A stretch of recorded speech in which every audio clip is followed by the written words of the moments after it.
Praise the Lord. प्रभु की स्तुति हो, प्रभु के नाम की महिमा हो। Hallelujah hallelujah. जितने लोग इस समय प्रार्थना की संगति में है, वचन की संगति में है, जिस स्थान पे है, जहाँ पे भी है, आप प्रभु के नाम को ऊंचा उठाएं हालेलुया बोलते हुए। Hallelujah hallelujah. प्रभु की स्तुति हो, प्रभु का धन्यवाद हो। धन्यवाद आज के इस टाइम के लिए प्रभु को धन्यवाद करें। आज इस समय के लिए प्रभु को धन्यवाद करें। ये समय जो प्रभु देने जा रहा है, वचन को सुनने के लिए, सामर्थ्य वचन को देने के लिए जा रहा है। प्रत्येक भाई बहन आपने जिस स्थान पे हैं इस समय धन्यवाद के साथ उसके नाम को आप ऊंचा उठाएं। परमेश्वर आराधना की योग, स्तुति की योग, स्तुति के सिंहासन पे विराजमान पवित्र परमेश्वर है। उसके नाम को धन्य करो। उसका नाम सब नामों में ऊंचा नाम, सर्वश्रेष्ठ नाम है, उसको धन्य कहे। Hallelujah hallelujah hallelujah. परमेश्वर पिता को धन्यवाद करते हैं आज इस समय में। प्रत्येक भाई बहन आज इस समय जो वचन और प्रार्थना की संगति में जुड़ रहे हैं, परमेश्वर एक बड़ी बरकत को देने के लिए जा रहा है। मेरे प्रिय मेरे भाई बहन, परमेश्वर पिता को धन्यवाद करते हैं आज के सुंदर समय में कि आप लोग जो है शनिवार संडे लगातार जुड़े रहते हैं प्रार्थना में और वचन को सीखते रहते हैं, और इससे मुझे और बल और हिम्मत मिलता रहता है। आज भी द्वाराश्रम निश्चित सेवकाई में बहुत सारे सेवक भाई बहन अपने चर्च के, अपने अगुवे के आज्ञाकारिता और अधीनता में रहकर प्रार्थना को रिसीव करते हैं, वचन को सीखते हैं। ये मुझे और हिम्मत होता है, एक साहस होता है कि इस सिचुएशन में भी आज लोग अपने प्यार को प्रकट करते, अपने चर्च और अपने अगुवे के साथ खड़े रहकर वचन से बल और हिम्मत को प्राप्त करके आगे बढ़ रहे हैं। और शनिवार संडे जितने लोग जुड़ते हैं, हर एक के कमेंट्स को मैं देखता हूं, हर एक के लिए मैं प्रार्थना करता रहता हूं। और जो शनिवार संडे नहीं जुड़ते और विश्वासियों को आप प्रेरित करिए जुड़ने के लिए, और परमेश्वर आपको एक बड़ी बरकत को देने के लिए जा रहा है। तो आज मैं फिर परमेश्वर के वचन को लेकर आप लोगों के बीच में आया हूं, और आज का जो वचन है, आज का जो वचन के द्वारा परमेश्वर आपको आशीषित करने के लिए जा रहे हैं। आप जहां से मुझे देख रहे हैं, जहां से मुझे सुन रहे हैं, आप जिस स्थान में हैं, परमेश्वर उसी स्थान में आपसे बातचीत करने के लिए जा रहा है। यीशु मसीह के सामर्थ्य नाम में आप आमीन बोल सकते हैं। तो आज मैं एक ऐसे फिर विषय को लेकर आया हूं और चर्चा करूंगा बहुत सारे वचनों पर। और आज का जो विषय है वो प्रेरित का दीनता। प्रेरित किस प्रकार से दीनता में चलता है, उसका अंदर का किस प्रकार का स्वभाव होना चाहिए एक सेवक का, एक प्रेरित का। तो इसके बारे में आज दीनता के बारे में मैं जो है बातें करने के लिए जा रहा हूं। तो हो जाए तैयार सामर्थ्य वचन को सुनने के लिए। और निश्चय जब हम वचन को सीखते हैं, वचन के साथ जब हमारा मित्रता हो जाती है, वचन का साथ जब हमारी दोस्ती हो जाती है, वो वचन हमें बनाता है, वो वचन हमें नया करता है, वो वचन मसीही जीवन में आगे बढ़ने के लिए हमें प्रेरित करता है। जब हम वचन को पढ़ते हैं, वचन को सुनते हैं, तो वचन हमें बल देता है। यस, वचन आपसे बातचीत करता है। जब तक आप वचन को नहीं पढ़ोगे, नहीं सुनोगे, पवित्र आत्मा आपसे बात नहीं करेगा। जब हम वचन को सुनते हैं, वचन को पढ़ते हैं, पवित्र आत्मा अर्थात परमेश्वर हर एक जन से वो बातें करने लगता है। यीशु के सामर्थ्य नाम में आमीन आप बोल सकते हैं। तो मेरे प्रिय मेरे भाई बहन, परमेश्वर पिता को धन्यवाद करते हैं। तो एक वचन में चलने से पहले बहुत सारी कुछ बातों को मैं बोलकर वचन की ओर आपको मैं लेकर चल रहा हूँ। शांत जल गहराई में बहता है। शांत जल कहाँ पे बहता है? गहराई में बहता है। वैसे ही एक परमेश्वर का बड़ा सेवक अपने आप को महान दिखाता नहीं है। यदि आप कटनी के समय को ध्यान सुनेगा, यदि आप कटनी के फसल को देखें तो वे हमेशा कटने के लिए झुकी रहती है। उसी प्रकार वैसे ही एक प्रेरित होता है, वह आत्मा में दीन और नम्रता का स्वभाव होता है। उसके अंदर एक प्रेरित के अंदर मेरे भाई बहन, एक प्रेरित तानाशाह नहीं होता है और न ही दूसरों को धमकियां देता है और न ही दूसरों को वो डराता है। एक प्रेरित के अंदर इस प्रकार का स्वभाव होता है मेरे भाई बहन, याद रखिएगा। उदाहरण के तौर पे यदि देखें तो बहुत सारे लोग इस बात को बोलते हैं, मैं तुम्हारा प्रेरित हूँ, अपना मुंह बंद रखो, जैसा मैं बोलता हूँ तुम वैसा करो, नहीं तो मैं क्या कर सकता हूँ तुम जानते हो। ऐसे भाषा का बहुत सारे लोग हो सकता है इस्तेमाल करते हैं मेरे भाई बहन, और ये भाषा बिल्कुल सही नहीं है कि मैं तुम्हारा प्रेरित हूँ, अपना मुंह बंद रखो और जो है मैं जैसा बोलता वैसा करो, नहीं तो मैं क्या कर सकता हूँ तुम्हारे लिए वो तुम जानते हो। ये धमकी भरा हुआ शब्द अगर इस प्रकार का बोला जाता है तो मेरे भाई बहन, ऐसा जो व्यक्ति बोलता है वो एक आत्मिक अगुआ हो नहीं सकता है, वो कभी भी एक आत्मिक अगुआ नहीं हो सकता है। एक सच्चा प्रेरित जो है, हाँ, उसका हृदय क्या है, दीनता से भरा रहता है, दीनता और नम्रता के स्वभाव से वो भरा रहता है। वो सेवक होते हैं मेरे भाई बहन। बहुत बार तो अगुवे अपने पद को भूलकर सभी लोगों की सेवकाई बड़ी नम्रता से करते हैं।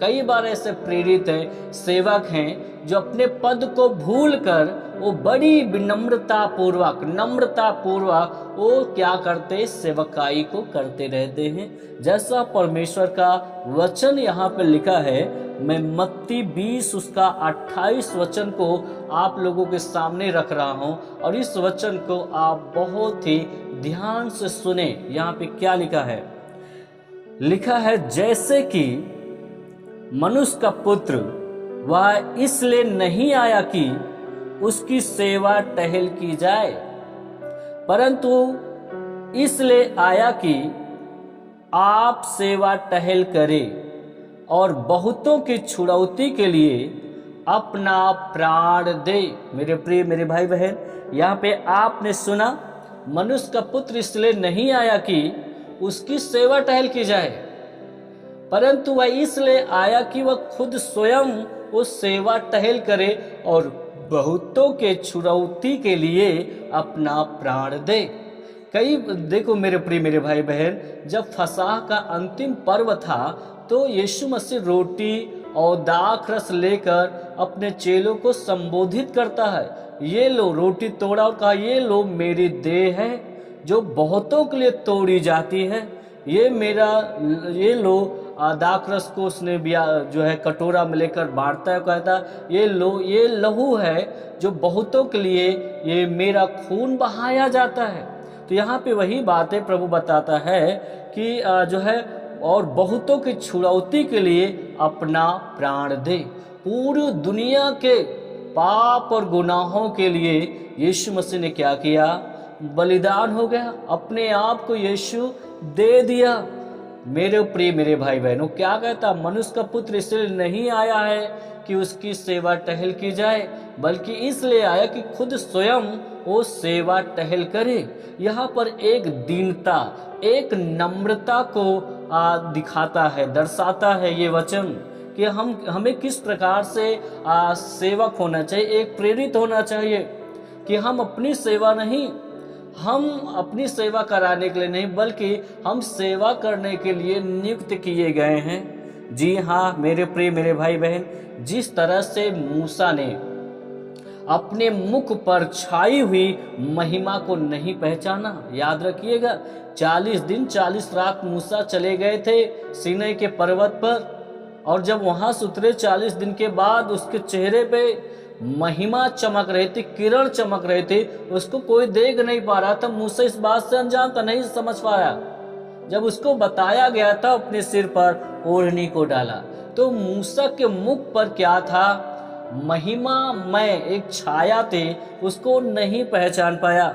यह एक प्रेरित है मेरे प्रिय मेरे भाई बहन, जो अपने महिमा में सौभाग्य को नहीं देखते, बल्कि वे हर एक के सामने खुद को नम्र बनाते हैं। और ये परमेश्वर भी मूसा को इस बात को बताते हैं कि दुनिया भर में मूसा दीन और नम्र स्वभाव का व्यक्ति है। मेरे स्वयं परमेश्वर उसके बारे में गवाही देते हैं। तो इस प्रकार से एक प्रेरित एक सेवक को होना चाहिए। एक प्रेरित में झूठी प्रतिष्ठा को कोई मायने नहीं रखती है। एक प्रेरित अगर देखें तो यदि कोई झूठी प्रतिष्ठा करता तो ये कोई मायने नहीं रखते हैं। वह मनुष्य द्वारा दी गई स्तुति आराधना से मोहित नहीं होता। एक प्रेरित, याद रखिएगा, वह इन सब बातों के लिए मर चुका है। आदर पाने के लिए, सम्मान पाने के लिए, कि लोग उसकी वाहवाही करें, इन सब चीजों के लिए एक प्रेरित मर चुका होता है। उसके जीवन का मात्र एक उद्देश्य होता है, परमेश्वर का गौरव करना होता है। और यहाँ पर यदि एक बात को देखा जाए, कुरिन्थियों उसका 4:21 में संत प्रेरित इस बात को लिखते हैं। ध्यान सुनिएगा, यहाँ पर लिखा है, तुम क्या चाहते हो? तुम क्या चाहते हो? क्या मैं छड़ी लेकर तुम्हारे पास आऊं, या प्रेम और नम्रता की आत्मा के साथ आऊं? तुम क्या चाहते हो? कलीसिया के लोगों को कह रहे हैं, तुम क्या चाहते हो? क्या मैं छड़ी लेकर तुम्हारे पास आऊं, या प्रेम और नम्रता की आत्मा के साथ आऊं? जी हाँ, निसंदेह प्रभु के द्वारा प्रेरितों को नियुक्त किया जाता है। किसके द्वारा? प्रभु के द्वारा, परमेश्वर के द्वारा प्रेरितों को नियुक्त किया जाता है। उनके अधिकार की कोई सीमा नहीं होती है। परमेश्वर उनको अधिकार देता है, वे अपने सेवकों को दंडित करने के लिए छड़ी का भी उपयोग कर सकते हैं। लेकिन याद रखिएगा, वो कर सकते हैं, उनके पास ये अधिकार है। वो परमेश्वर के द्वारा नियुक्त किए गए हैं। वे अपने सेवकों को दंडित करने के लिए वो छड़ी का उपयोग कर सकते हैं, लेकिन उनका हृदय बच्चों की तरह निष्कपट होता है, दीनता और नम्रता के स्वभाव से भरा हुआ होता है। बच्चों की तरह निष्कपट उनका हृदय होता है, निष्कपट। इसी तरह का विशेष अनुग्रह परमेश्वर के द्वारा अच्छे अगुओं को भी प्राप्त होता है।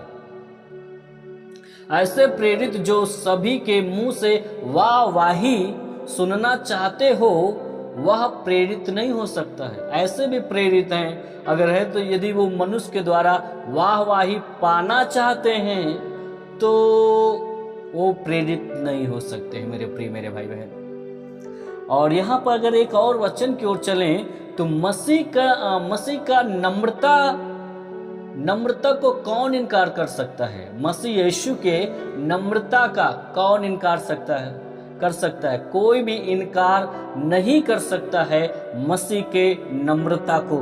मत्ती 11:29 क्या कहता है? यहाँ पर लिखा है, उसने कोमल हृदय के साथ कहा, मेरा जुआ अपने ऊपर उठा लो और मुझसे सीखो, क्योंकि मैं नम्र और मन में दीन हूं, और तुम अपने मन में विश्राम पाओगे। क्या पाओगे? विश्राम पाओगे। मेरे प्रिय मेरे भाई बहन, प्रभु यहाँ पे क्या बताता है? मेरा जुआ अपने ऊपर उठा लो और मुझसे सीखो। किससे सीखना है? प्रभु से, क्योंकि मैं नम्र और मन में दीन हूं, और तुम अपने मन में विश्राम पाओगे। मेरे प्रिय मेरे भाई बहन, यदि हम दीन नहीं हैं, हम नम्र नहीं हैं, तो हमें यीशु के पास आना बहुत ही जरूरी है।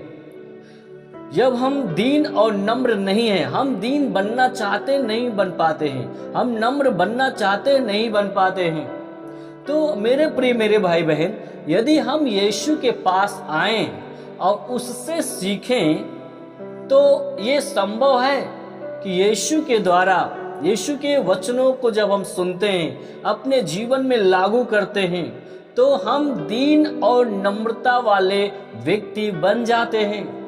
तो मेरे प्रिय मेरे भाई बहन, तो यीशु के पास हर एक को आना है।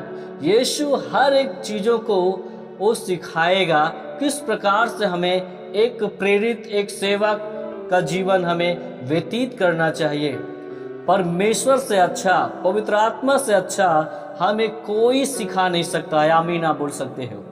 हालेलुया, प्रभु की स्तुति हो। पवित्र आत्मा से अच्छा कोई नहीं सिखा सकता। पवित्र आत्मा जो सिखाता बेस्ट और बेहतर सिखाएगा यीशु मसीह के सामर्थ्य नाम में। आमीन आप बोल सकते हैं। और यहाँ पर एक और बात को यदि देखा जाए, उसने अपने चेलों को बड़ी खूबसूरती के साथ एक पाठ को पढ़ाया, एक बात को सिखाया। यहाँ पर अगर उसका देखें, मरकुस रचित सुसमाचार उसका 9 अध्याय का 33 से 35 वचन तक तो पढ़ें, तो यहाँ पे इस प्रकार से लिखा है, सब लोग सुने। यहाँ पे लिखा है, फिर वे कफरनहूम में आए और घर में आकर उसने उनसे पूछा, रास्ते में तुम किस बात पर विवाद कर रहे थे? वे चुप रहे, क्योंकि मार्ग में उन्होंने आपस में यह वाद विवाद किया था कि हम में से कौन बड़ा है। तब उसने बैठकर बरहों को बुलाया और उनसे कहा, यदि कोई बड़ा होना चाहे तो सबसे छोटा और सबका सेवक बने। यहाँ पे आपने ध्यान से सुना। एक बार क्या हुआ, यीशु मसीह और उसके शिष्य चेले जा रहे थे और रास्ते में जो है चेले लोग आपस में वाद विवाद कर रहे थे। क्या कर रहे थे? वाद विवाद। कोई तो कह रहा था मैं बड़ा हूँ, कोई तो कह रहा था नहीं मैं बड़ा हूँ, कोई कह रहा था अरे मैं यीशु के हमेशा साथ साथ चलता हूँ, कोई कहता मैं यीशु के बाएं चलता, कोई कहता मैं दाएं चलता हूँ, मैं बड़ा हूँ मैं बड़ा हूँ। इस बात को चेले लोग कर रहे थे, तू बड़ी मैं बड़ी। तो यहाँ पे जब वो पहुंचे घर पे, तो यीशु उनको 12 को बुलाकर पूछता है, तुम किस बात पे विवाद कर रहे थे भाई? वो उनकी मन की बातों को प्रभु जान लिया, उनकी बातों को समझ लिया। और वो क्या कहते हैं, उन्होंने क्या कहा? तब उसने यीशु मसीह ने बैठकर बरहों को बुलाया और उनसे कहा, यदि कोई बड़ा होना चाहे तो सबसे छोटा और सबका सेवक बने। आमीन। यदि कोई बड़ा होना चाहता है तो क्या बने? सबसे छोटा और सबका सेवक बने। यदि कोई बड़ा होना चाहता है, ये बातें प्रभु उन लोगों को सिखाया। और यहाँ पे आज भी ऐसी बहुत सारी लड़ाइयाँ होती हैं, तू बड़ी मैं बड़ी। अपने अपने मुख से बोलने की जरूरत नहीं है कि मैं बड़ा तू बड़ी, ऐसे बोलने की जरूरत नहीं है। हमारा दीनता, हमारा नम्रता, हमारा कार्य हमें प्रमाणित कर देगा कि हम कितने बड़े हैं या कितने छोटे हैं। मेरे प्रिय मेरे भाई बहन, ये बता देगा हम कितने बड़े और कितने छोटे हैं। ये हमें कहने की जरूरत नहीं है कि मैं बड़ा हूँ, वो छोटा है, मैं बड़ा हूँ। इस प्रकार से हमें कहने की जरूरत नहीं है। हमारा स्वभाव, हमारा कार्य साबित कर देगा कि हम कितने अच्छे हैं, कितने बुरे हैं, कितने बड़े हैं, कितने छोटे हैं। तो इस बात को आपको मालूम होना चाहिए। यीशु मसीह दुनिया का सबसे बड़ा, श्रेष्ठ, महान परमेश्वर वो क्यों कहा गया? यीशु के जैसा कोई व्यक्ति नहीं है। आप वो परमेश्वर आज पूरी दुनिया में उस परमेश्वर को जानते हैं, उस परमेश्वर की महिमा करते हैं। इस कारण क्या था मेरे प्रिय मेरे भाई बहन? आइए और यदि वचन की ओर चलें तो यहाँ पे मरकुस उसी का अगर देखें 10 का उसका 17 आयत से, तो यहाँ पर एक बात लिखा हुआ है, जब वह वहां से निकलकर मार्ग में जा रहा था तो एक मनुष्य उसके पास दौड़ता हुआ आया और उसके आगे घुटना टेक कर उससे पूछा, हे उत्तम गुरु, अनंत जीवन का अधिकारी होने के लिए मैं क्या करूं? यीशु ने उससे कहा, तू मुझे उत्तम क्यों कहता है? कोई उत्तम नहीं, केवल एक, अर्थात परमेश्वर। तू आज्ञाओं को तो जानता है, हत्या न करना, व्यभिचार न करना, चोरी न करना, झूठी गवाही न देना, छल न करना, अपने पिता और अपनी माता का आदर करना। उसने उससे कहा, हे गुरु, इन सब बातों को मैं लड़कपन से मानता आया हूँ। यीशु ने उस पर दृष्टि करके उससे प्रेम किया और उससे कहा, तुझ में एक बात की घटी है, जा जो कुछ तेरा है उसे बेचकर कंगालों को दे और तुझे स्वर्ग में धन मिलेगा, और आकर मेरे पीछे हो ले। इस बात से उसके चेहरे पर उदासी छा गई और वह शोक करता हुआ चला गया, क्योंकि वह बहुत धनी था। यहाँ पर मेरे भाई बहन, आप ध्यान से अगर देखें तो यीशु मसीह जा रहा था और एक धनवान व्यक्ति बहुत ही तेजी से दौड़ता हुआ यीशु के पास आकर घुटना टेक कर क्या कहता, हे उत्तम गुरु, अनंत जीवन का अधिकारी होने के लिए मैं क्या करूं?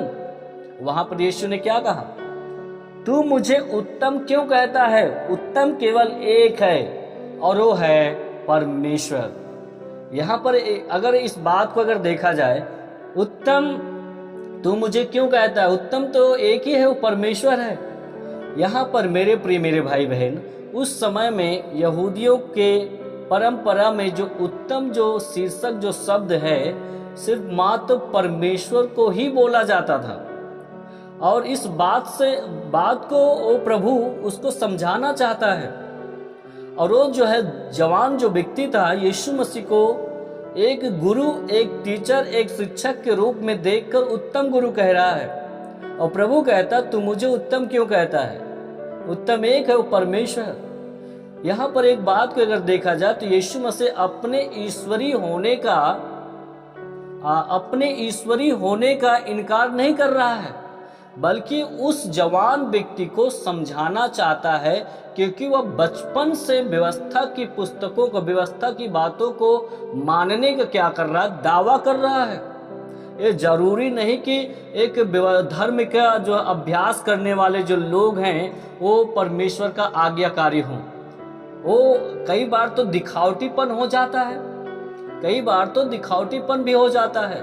धर्म का अभ्यास तो करते हैं, लेकिन कभी कभी वो दिखावटीपन हो जाता है। और इस बात को इस नौजवान व्यक्ति को प्रभु बोल रहा है, उसको समझा रहा है। अपने ईश्वरी होने का वो इनकार नहीं कर रहे हैं, बल्कि उसको समझा रहे हैं कि ऐसा कर, तू सब बचपन से सब बातों को लड़कपन से मानता आया है, तो सब कुछ बेचकर कंगालों को दे दे और मेरा अनुसरण कर। इसको जाकर दे दे और मेरा अनुसरण कर। उसको गरीबी और कंगाली में जीवन व्यतीत करने के लिए प्रभु नहीं बुला रहा था, बल्कि उसके हृदय को, उसके मन को प्रभु क्या है, देख रहा था।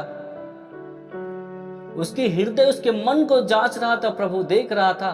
अपने ठीक है, सब बातों को मानता, तो तुझमें एक बात की घटी है, वो परमेश्वर है, वो सब कुछ जानता है। मेरे भाई बहन, उसने कहा जाकर सब कुछ बेच, लेकिन उसने क्या किया?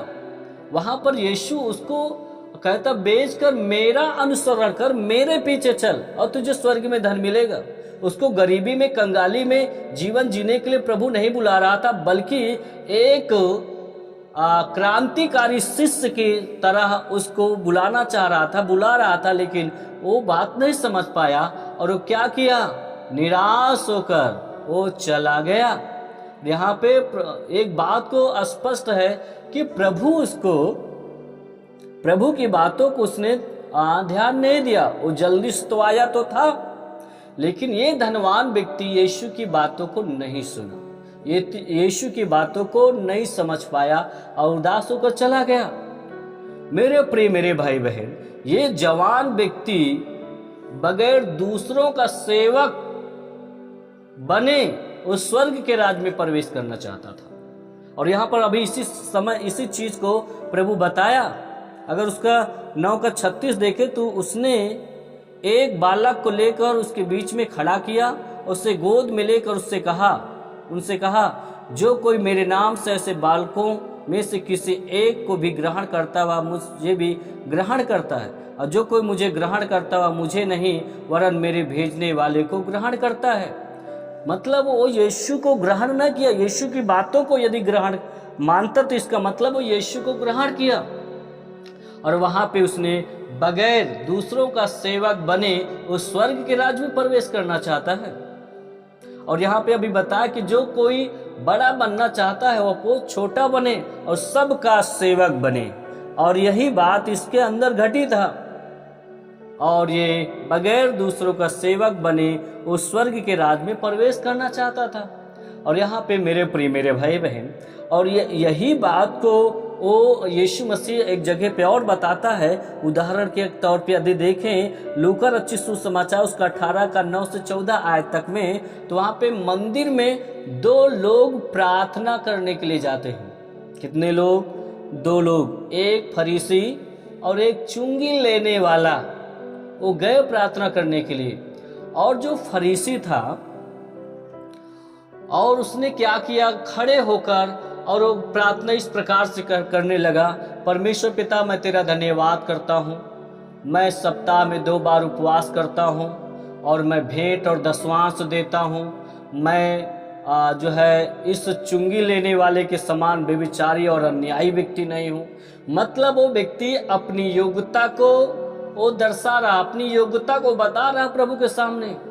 लेकिन एक जो चुंगी लेने वाला व्यक्ति था वो स्वर्ग की ओर आंखें भी उठाना ना चाहा और अपनी छाती पीट पीट कर रोने लगा और कहा, हे परमेश्वर मुझ पर क्या कर, दया कर। मेरे प्रिय मेरे भाई बहन, और फिर वहां पे लिखा है कौन धर्मी ठहराया गया, वही जो छाती पीट पीट कर रोने लगा वही धर्मी ठहराया गया। उसके नीचे लिखा है कि जो कोई अपने आप को बड़ा बनाएगा वह छोटा किया जाएगा, और जो छोटा अपने आप को बनाएगा वह बड़ा किया जाएगा। यीशु मसीह के सामर्थ्य नाम में आमीन आप बोल सकते हो। तो इस प्रकार से मेरे प्रिय मेरे भाई बहन हमारा जीवन होना चाहिए।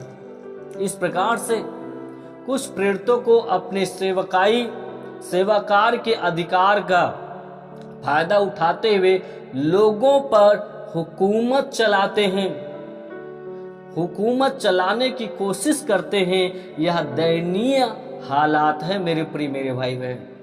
ऐसा नहीं होना चाहिए। परमेश्वर के वचन से हमें और गंभीर होना चाहिए। किस प्रकार से हमें दीन होना चाहिए, किस प्रकार से हमें नम्र होना चाहिए मेरे प्रिय मेरे भाई बहन। हमें दीनता और नम्रता में चलना चाहिए। और जवान व्यक्ति को प्रभु ने क्या कहा, तू उत्तम क्यों कहता है? उत्तम एक ही है, वो है परमेश्वर। अपने ईश्वरी होने का वो इनकार नहीं कर, उसको समझा रहा। वचन को तो हम मान तो रहे, वचन को तो हम पढ़ तो रहे हैं, क्या दीनता और नम्रता वाला स्वभाव है क्या हमारे अंदर? या हम दूसरों को धमकियां देते रहते हैं, या दूसरों को डराते रहते हैं? अगर ऐसे है विचार है तो मैं समझता हूं कि एक आत्मिक अगुआ हम नहीं हो सकते। एक प्रेरित, एक अगुआ बहुत ही नम्र स्वभाव का होता है। मूसा एक प्रेरित थे। मूसा के खिलाफ में लोग खड़े हो जाते थे, विरोध में पत्थर उठा लेते थे, फिर भी मध्यस्थता की प्रार्थना करते थे। मूसा का दिल बच्चों के जैसा था, दीन और नम्र स्वभाव का था। मेरे प्रिय मेरे भाई बहन, इस प्रकार से एक सेवक को होना चाहिए। ना कि अगर वो पास्टर बन गया, एक भविष्यवक्ता हो गया, एक प्रेरित हो गया, तो वो हुकूमत चलाए, वो जोर जबरदस्ती करे, वो जो चाहे सो सेवकों के साथ करे। बिल्कुल ऐसा नहीं होना चाहिए मेरे प्रिय मेरे भाई बहन। यीशु मसीह ने कहा, मुझसे सीखो, मैं दीन और नम्र हूं। यीशु मसीह अपने आप को दीन कर दिया। यीशु मसीह अपने आप को शून्य कर दिया। यीशु अपने आप को पूरी दुनिया के लिए दे दिया। और यहाँ तक यीशु मसीह परमेश्वर होकर भी अपने चेलों को, अपने शिष्यों का पैर धुला, दीन बना, नम्र बना। प्रभु कहा, मैं इसलिए नहीं आया कि मेरी सेवा टहल की जाए, मैं इसलिए आया कि स्वयं मैं सेवा करूं। इसलिए आज पूरी दुनिया यीशु का दीवानी है। वो परमेश्वर जो हो था वो आकर सिखाया सब चीजों को, किस प्रकार से एक प्रेरित को, एक सेवक को, एक इंसान को जीना चाहिए। वो अपने आप परमेश्वर होने के बावजूद वो शिष्यों का पैर धुला। और कहा ये सेवा, मेल मिलाप की सेवा तुम एक दूसरे से करते रहो, मतलब दीनता और नम्रता में बने रहो। तुम मुझसे प्रेम करते हो तो मेरी आज्ञाओं को भी मानोगे। मेरे प्रिय मेरे भाई बहन, यदि आप अपने आप को दीन और नम्र बनाते हो तो यीशु मसीह आपको शिरोमणि बनाएगा, आपको उच्च स्तर पे उठाएगा यीशु मसीह के सामर्थ्य नाम में। आप ऊंचा उठने वाले हो यीशु मसीह के सामर्थ्य नाम में। यदि आप अपने आप को दीन और नम्र कर लेते हो, परमेश्वर के वचन को जब आप अपना जीवन समर्पित कर देते हो तो परमेश्वर का वचन आपको ऊंचा उठाएगा। जब आप परमेश्वर के वचन को सुनते हो, जब परमेश्वर के वचन को आप सीखते हो, आप जब पढ़ते हो तो आपके अंदर हर एक त्रुटियों को प्रभु दूर करता है, हर एक गलतियों को बाहर करता है, एक अंधकार के कामों को खत्म करता है, आपको क्लीन और महाक्लीन परमेश्वर का वचन करता है यीशु मसीह के सामर्थ्य नाम में। बच्चों का उदाहरण प्रभु इसलिए दिया कि बच्चों के हृदय जो होता है वो क्या होता है, निष्कपट होता है, निर्मल स्वच्छ होता है। मेरे प्रिय मेरे भाई बहन, नम्र स्वभाव का होता है। उससे बच्चे को सही गलत का पहचान नहीं होता है। मेरे प्रिय मेरे भाई बहन, उसी प्रकार का हृदय हमारे अंदर होता है। परमेश्वर हमें ऊंचा उठाता है, हमें कहने की फिर जरूरत नहीं पड़ती है मैं बड़ा हूं तू बड़ा, जैसे चेले लोग वह आपस में वाद विवाद कर रहे थे। हम दीन बने, नम्र बने, छोटा बने, सबका सेवक बने तो हम बड़े कहलाए जाएंगे यीशु मसीह के सामर्थ्य नाम में। आइए हम प्रार्थना करेंगे। आप जिस स्थान पे हो, जहां पर भी हो, मैं आपके लिए प्रार्थना कर रहा हूँ। Thank you Jesus, thank you lord, hallelujah. ओ राजा तेरी स्तुति हो, तेरी नाम की महिमा हो, हालेलुया। ओ राजा धन्यवाद धन्यवाद धन्यवाद, हालेलुया। परमेश्वर पिता, आज जितने लोग प्रभु इस समय प्रभु जुड़े हुए हैं, प्रभु संगति में हैं, प्रभु जी हर एक को दीनता और नम्रता की आत्मा दे प्रभु जी। हर एक गुस्से करने वाले आत्मा, क्रोध करने वाली आत्मा को मैं डांटता हूं इस समय, हर एक के जीवन से बाहर निकल जाए यीशु मसीह के सामर्थ्य नाम में। परमेश्वर पिता, हम दुआ करते हैं कि हर कहीं न कहीं जिसको क्रोध आता है, जिद्दी घमंड आता है, कहीं न कहीं उसको मैं यीशु के नाम में ऐसे स्वभाव को मैं डांटता हूं और मसीह के नम्रता का स्वभाव उसके अंदर अब इस समय रिलीज हो जाए यीशु मसीह के सामर्थ्य नाम में। परमेश्वर पिता, मैं दुआ करता हूं अब इस समय पवित्र आत्मा का सामर्थ हर एक को छुए, जहां पे है, जहां से सुन रहे हैं, जहां से ग्रहण कर रहे हैं प्रभु, पवित्र आत्मा का सामर्थ्य अब इस समय वहां पर उन लोगों को छूने पाए, उनके हृदय को छूने पाए, उनके मनों को छूने पाए। राइट नाउ अब इस समय पवित्र आत्मा अब इस समय छू ले प्रभु। अब इस समय यीशु के सामर्थ्य नाम में हर एक बंधन टूट जाए यीशु के सामर्थ्य नाम में।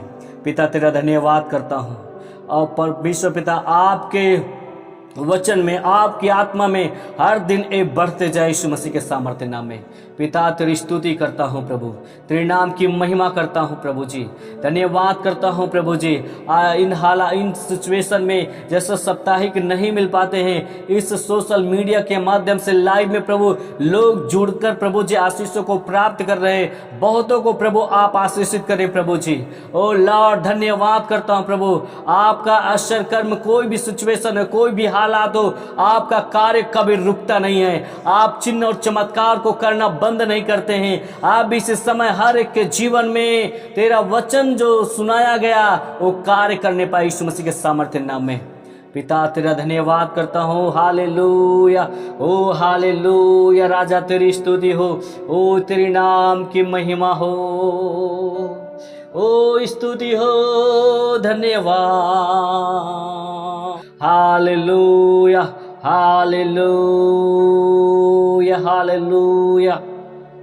प्रभु तेरा धन्यवाद करता हूँ इस समय में प्रभु जी, शरीर के हिस्से में जिनको जो भी प्रॉब्लम है यीशु के नाम से डांटता हूँ, वो बाहर जाए यीशु मसीह के सामर्थ्य नाम में। अब भी वो दर्द और पीड़ा खत्म हो, दुष्ट आत्मा के सताए हुए भाई बहन और चंगे हो जाएं यीशु के नाम में। राइट नाउ यीशु के नाम में चंगे हो जाए, चंगे हो जाए। आप चंगे हो रहे हो, आप आशीषित हो रहे हैं, आपके जोड़ों का दर्द जा रहा है यीशु मसीह के सामर्थ्य नाम में। यस, आप नए बना दिए जा रहे हैं यीशु मसीह के सामर्थ्य नाम में। परमेश्वर के वचन के द्वारा आप बनाए जा रहे हो, परमेश्वर के वचन के द्वारा आप रोपे जा रहे हो यीशु मसीह के सामर्थ्य नाम में। ओ धन्यवाद यीशु, हालेलुया हालेलुया। ओ थैंक यू लॉर्ड, हालेलुया। सिर की प्रॉब्लम, हाथ की प्रॉब्लम, पैर की प्रॉब्लम, कमर की प्रॉब्लम अब भी इस समय बाहर जाए, दांत की प्रॉब्लम बाहर जाए यीशु के सामर्थ्य नाम में। परमेश्वर पिता, इन्होंने जो कुछ सुना प्रभु जी, जो कुछ सीखा, पवित्र आत्मा और गहराई से इनको समझाएं और आगे लेकर चले प्रभु। आज्ञाकारिता और अधीनता में रह के प्रभु जी ये तेरी मिनिस्ट्री को, सेवकाई को करते रहे प्रभु जी। धन्यवाद प्रभु, हम प्रार्थना करते हैं प्रभु जी, जिनको जो भी आवश्यकता है मसीह यीशु में हर एक कमी घटी को प्रभु आप पूरा करें पिता। तेरा धन्यवाद करता हूँ, सारी बातों के लिए धन्यवाद करता हूँ प्रभु। सारा महिमा, सारा आदर यीशु हम आपको देते हैं। इस प्रार्थना को यीशु के नाम से मांगते हैं, आमीन। परमेश्वर पिता सबको आशीषित करे मेरे प्रिय मेरे भाई बहन। और निश्चय आज का जो वचन आपने सुना, दीनता और नम्रता का जो स्वभाव होना चाहिए, यीशु मसीह ने कहा दीन और नम्रता का स्वभाव जो चेलों को सिखाया, तो आज हर एक को सिखा रहा है। तो निश्चय हर दिन, हर शनिवार और संडे को आप बने रहें, ताकि परमेश्वर के वचन को सीख कर आप आगे बढ़ सकें। और जितने लोग अभी नहीं जान पा रहे हैं इस लाइव को, तो आप उनको प्रेरित कर उनको बताएं, और 8 बजे से वो जुड़कर परमेश्वर के सामर्थ्य वचन को सुनकर वो आगे बढ़े। तो निश्चय प्रभु सबको आशीषित करे। और कल के दिन में हम फिर संडे है लाइव आएंगे और हर एक के लिए प्रार्थना किया जाएगा वचन के बाद। तो ज़रूर आप बने रहिएगा, और कल हम फिर मिलते हैं। कल मिलकर हम सब लोग संगीति करते हैं यीशु मसीह के सामर्थ्य नाम में, आमीन।